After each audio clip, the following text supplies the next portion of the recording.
Route coil म्हणजे काय आणि या रूट कॉईलवर काय सोल्युशन आहे का? नमस्कार मित्रांनो, माझं नाव पुष्कराज चौधरी. आज आपण आपल्या सगळ्यांना सध्या भेसावणारा प्रश्न तो म्हणजे रूट कॉईल समस्या. आपण सगळे आपल्या शेतामध्ये हे जर झाड उपटून पाहिलं तर आपल्याला खाली दिसतंय की पूर्ण एक रूट कॉईल झालेली आहे आणि आपला समज होतोय की ह्या रूट कॉईलमुळेच आपल्या रोपाचीही मर होते. मित्रांनो, रूट कॉईलची समस्या जाणून घेण्याआधी आपल्याला एक समजून घ्यावं लागेल की पपईमध्ये जी मर येते ती मर कुठल्या कुठल्या प्रकारे येते किंवा कुठल्या कुठल्या कारणामुळे येते. तर मुळात याची 2-3 कारणं आहेत मुख्यतः.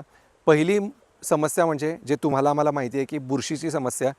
याच्यामध्ये जर जमिनीमध्ये खाली मुळांजवळ जर बुरशी लागलेली असली तर तीच बुरशी खूप मोठ्या प्रमाणावर पसरते, मुळांना पूर्ण बेजार करते आणि झाड स्वतःचं आयुष्य संपवून घेतं. दुसरी एक समस्या ती म्हणजे सीडचा व्हिगर, ज्याबद्दल फार काही कोणी बोलत नाही. एवढ्या वर्षामध्ये माझ्या अनुभवाने मी तुम्हाला सांगतो की मित्रांनो, जशी 5 बोटं आपली सारखी नसतात त्याचप्रमाणे पपईचं जे बियाणं आम्ही टाकतो त्या बियाण्याचा प्रत्येकाचा व्हिगर हा वेगवेगळा असतो. का म्हणून ह्या झाडाला 100 किलो माल लागेल आणि या झाडाला 20 किलो माल लागेल, या झाडाला मालच लागणार नाही? तर हे का घडतं? त्याचं कारण आहे सीडचा व्हिगर. प्रत्येक बियाण्याचा व्हिगर हा मित्रांनो वेगवेगळा असतो. व्हिगर म्हणजे काय की त्याच्या DNA त्याच्या पूर्वजांपासून आलेली शक्ती. तर बऱ्याच वेळा काय होतं की जेव्हा तापमान आपल्याकडे भयंकर 40-45च्या वर जातं त्यावेळेला त्या सीडला, त्या झाडाला उमजत नाही. ते झाड ठरवतं की माझ्यामध्ये तेवढी शक्ती नाही आहे आणि ती शक्ती नाही म्हणून मी माझं आयुष्य संपवणार आहे. म्हणजेच काय की त्या सीडचा व्हिगर हा अत्यंत कमी आहे. त्या परिमाणामध्ये हे जे बाजूचं झाड दिसतंय या झाडाचा, म्हणजेच हे झाड ज्या सीडपासून बनलं आहे त्या सीडचा व्हिगर हा प्रचंड असणार आहे. त्याच्या DNAमध्येच ताकद असणार आहे की मी वातावरण कसंही असलं तरी मी लढून जाईल म्हणून. त्यामुळे हे झाड अतिशय सशक्त आहे आणि हे झाड 50 किलो 100 किलो माल लागायची ताकद ठेवतं. परंतु पुन्हा येऊया आपल्या ह्या रूट कॉईलच्या समस्येकडे. तर मित्रांनो, आपल्याला जे वाटत असतं की रूट कॉईलमुळेच आपली झाडं गेलेली आहे, तर मुळात ही संकल्पना चुकीची आहे. मी तुम्हाला पुढे दाखवणार आहे की इथले 10-12 प्रकारची झाडं मी काढून दाखवणार आहे. प्रत्येक झाडामध्ये मर येण्याची कारण हे वेगवेगळं आहे. ते फक्त रूट कॉईलच नसतं, त्याच्यामागे अनेक वेगवेगळे कारणं असू शकतात. आता हे पूर्ण मेलेलं झाड आपण एकदा उपटून बघूया याचं रूट खाली कसं आहे.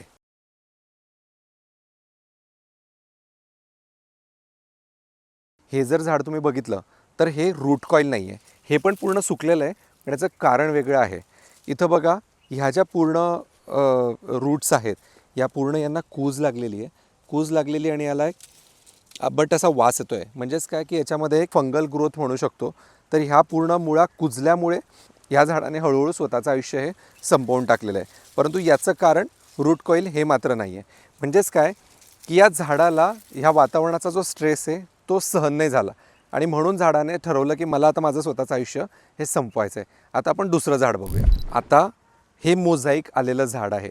याला लीफ कर्ल व्हायरस आपण म्हणू शकतो. याच्यामध्ये बघा तुम्ही, पूर्ण झाडं ही कर्ल होऊन गेलेली आहे, पूर्ण आकसून गेलेली आहे, चुरडामुरडा होऊन गेलेली आहे.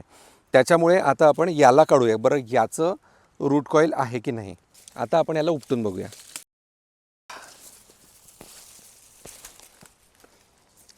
आता बघा, ह्या ठिकाणी कुठलाही रूट कॉईल आपल्याला दिसत नाही आहे.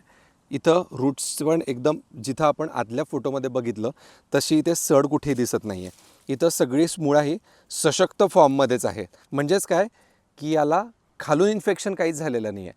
ह्या झाडाला जे झालं आहे ते व्हायरल इन्फेक्शन झालेलं आहे. सो व्हायरस पूर्ण याच्या सिस्टममध्ये भिनला, त्याने पूर्ण लीफ कर्ल करून टाकलं आणि झाडाने हळूहळू स्वतःचं आयुष्य संपवून टाकलं. आता पुढचं झाड बघूया. आता ह्या झाडाच्या रूट्सची पोझिशन काय ते बघूया. बघा, या झाडाने स्वतःची ग्रोथ पण केलेली होती. पानं काही दिवसापूर्वी पूर्ण हिरवी होती.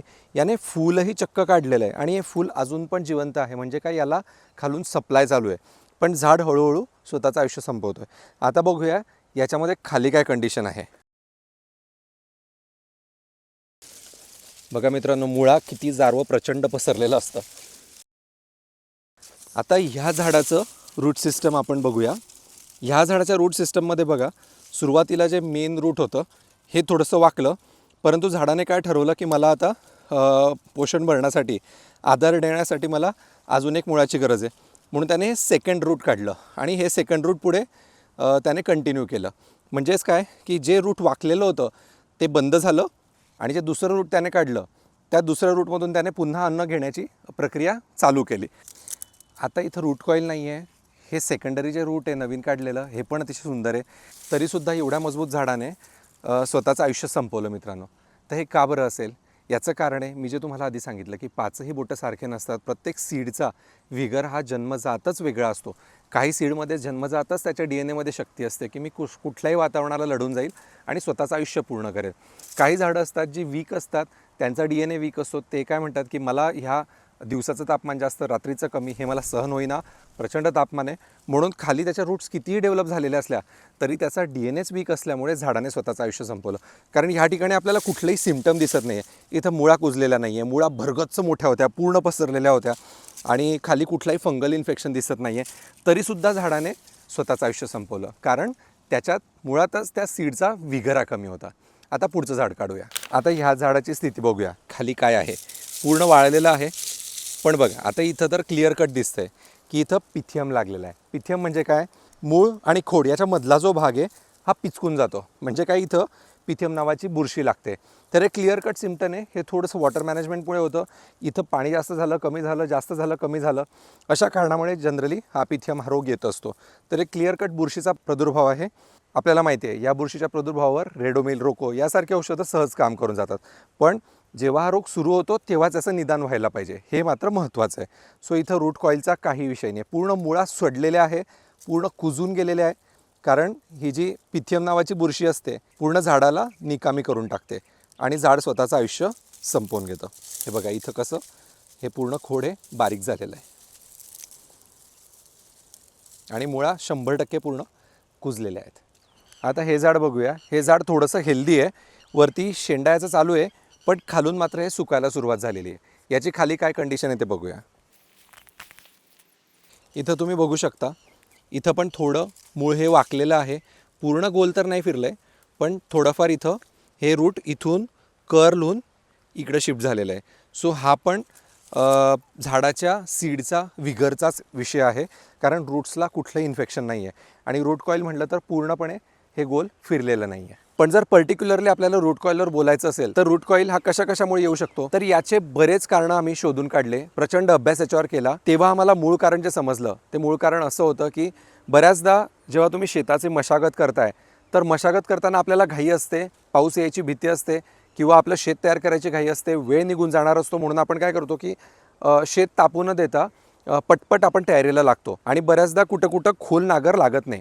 त्याच्यामुळे काय होतं की जमिनीचा जो खालचा बेस आहे तो कडक राहून जातो. आता हे झाड काय करतं, हे झाड मोठं होतं आहे, त्याच्या रूट्स पण मोठ्या होत आहे. जशी त्याची आधार देणारी मूळ खाली जाते आणि तिला हार्ड बेस लागतो. हार्ड बेस लागल्याबरोबर झाडाला शॉक बसतो आणि ते मूळ खाली गोल फिरून जातं.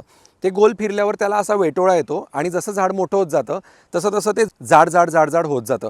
तुम्ही आता ह्या फोटोमध्ये बघा, या फोटोमध्ये तुम्हाला दिसतंय की मुळाने पूर्ण गोलाकार घेतलेला आहे आणि जसं झाड वाढत गेलं तसं ते मूळ पण जाड होत गेलं आणि शेवटी ते मूळ जाड होत शेवटी त्याला वाढायला जागा राहिली नाही आणि झाडाने स्वतःचं आयुष्य संपवलं. हे एक कारण महत्त्वाचं असतं मित्रांनो, की खालती बेस त्याला कडक लागायला नको. दुसरी एक समस्या आहे, बरेच शेतकरी झाडाच्या अगदी खोडाच्या जवळ पाणी देतात.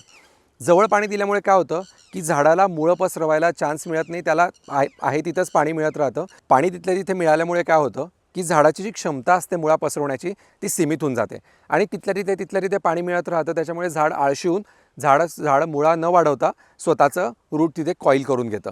हे पण एक कारण रूट कॉईलचं असू शकतं. आणि तिसरं महत्त्वाचं कारण म्हणजे त्या रूटजवळ ते निर्माण झालेला फंगस. तर बऱ्याच शेतांमध्ये आम्ही ह्यावर्षी प्रयोग करून बघितला. साधारण 200 लिटर पाण्यामध्ये 200 ml आम्ही झेलोरा टाकलं किंवा तुम्ही वेलियम पण वापरू शकता.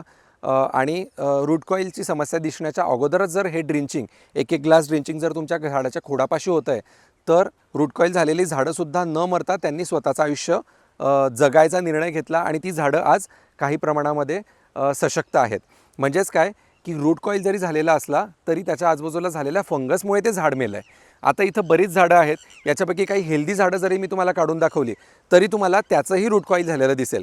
म्हणजेच काय की रूट कॉईलमुळे झाड मरतं आहे का, तर 100% नाही. जे हेल्दी झाड आहे त्याचं पण काही प्रमाणामध्ये रूट कॉईल झालेलं आहे, परंतु त्याचा विगर चांगला असल्यामुळे त्या झाडाने जगण्याचा निर्णय घेतला.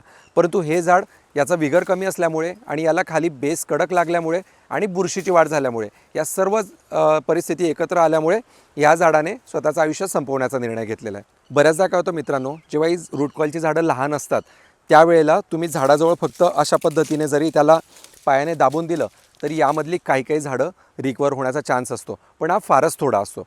म्हणून खरं सोल्युशन हे की रूट कॉईल सुरू होण्या अगोदरच तुमची काय ती उपाययोजना याच्यावर झालेली पाहिजे. जसं की मी झेलोराचं उदाहरण दिलं तुम्हाला. मी तांदलवाडी या गावामध्ये एका आमच्या फार जवळच्या शेतकऱ्यांना काही रोपं दिली होती. त्यांच्या तिथं रूट कॉईलचा प्रचंड प्रादुर्भाव झालेला. त्यांच्या शेजारी अनेक लोकांचे रोपं होती, परंतु त्यांच्या एकट्याच्याच शेतामध्ये तो रूट कॉईलचा प्रादुर्भाव खूप मोठ्या प्रमाणात जाणवला होता. आणि जवळची व्यक्ती असल्यामुळे त्यांनी आम्हाला सांगितलं की भाऊ पुढच्या वर्षी आम्हाला सगळी मुळं कापून द्या.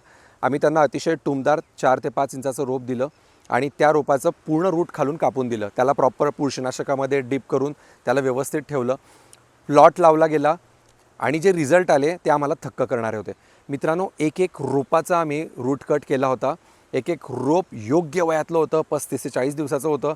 तरीसुद्धा झाडं त्यांची कंबरेएवढी झाल्याबरोबर त्यांच्या पूर्ण शेतामध्ये रूट कॉईलची समस्या ही पुन्हा एकदा बघायला मिळाली.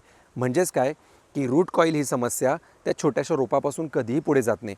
शेतात गेल्यानंतर जर त्याला विपरीत वातावरण निर्माण झालं, त्याला दिवसा जास्त तापमान, रात्री कमी तापमान, त्या मुळात त्या सीडचा विगर आणि जमिनीची सुरुवातीला झालेली मशागत, या सगळ्या गोष्टींवर रूट कॉईल अवलंबून असतो.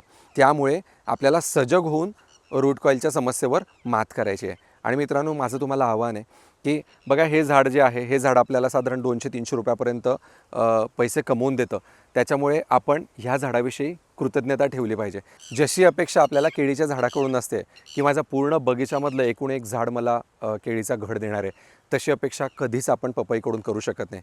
कारण पपईमध्ये विगरचा विषय असतो. काही पपया जर तुम्ही लावत असाल तर 100% आधीपासून ही मानसिकता ठेवा की माझं 15 ते 20% उत्पन्न हे काहीतरी झाडं खराब होऊन काहीतरी होऊन जाणारच आहे. परंतु जी झाडं जगतात ती मात्र तुम्हाला एकरी ॲव्हरेज काढून देतात. म्हणून मी नेहमी सांगतो की पपईचं जे उत्पन्न आहे ते पर प्लांट कधीच काढायचं नसतं. पपईचं उत्पन्न हे एकरी काढायचं असतं. एकरी तुम्ही 1000 झाडं लावली आणि 1000 झाडांमध्ये तुमची 700 झाडं जगली आणि 700 झाडांमध्ये तुम्हाला आलेलं उत्पन्न हे तुमचं एकरी उत्पन्न धरलं पाहिजे, ना की पर प्लांट. जसं आपण केळीला म्हणतो की मला 20ची रास पडली, 22ची रास पडली, म्हणजे एका झाडाला सरासरी मला 22 किलोचं उत्पन्न मिळालं. तसं आपल्याला इथे धरून चालणार नाही आहे. त्यामुळे हे जे होणारं नुकसान आहे याला कृतज्ञतेने स्वीकारा. हे होणारच आहे, याच्यावर पर्यायच नाही आहे. आपण जर कृतज्ञतेने त्यांना शेवटपर्यंत त्यांचं पालनपोषण करू तर तेही आपल्याला भरभरून देणार आहे. आणि जी झाडं शिल्लक आहेत त्यांचं व्यवस्थित पालनपोषण करून त्यांच्यापासून छानपैकी उत्पन्न घ्या. मित्रांनो, ह्या व्हिडिओने जर तुम्हाला थोडाही फायदा झाला असेल तर निश्चितच या चॅनलला सबस्क्राईब करा आणि आमच्या ह्या पपईच्या खालच्या प्लेलिस्टवर जाऊन बाकीचे पण व्हिडिओ बघून तुमच्या शेतीतले छोटे छोटे प्रॉब्लेम्स सॉल्व्ह करा.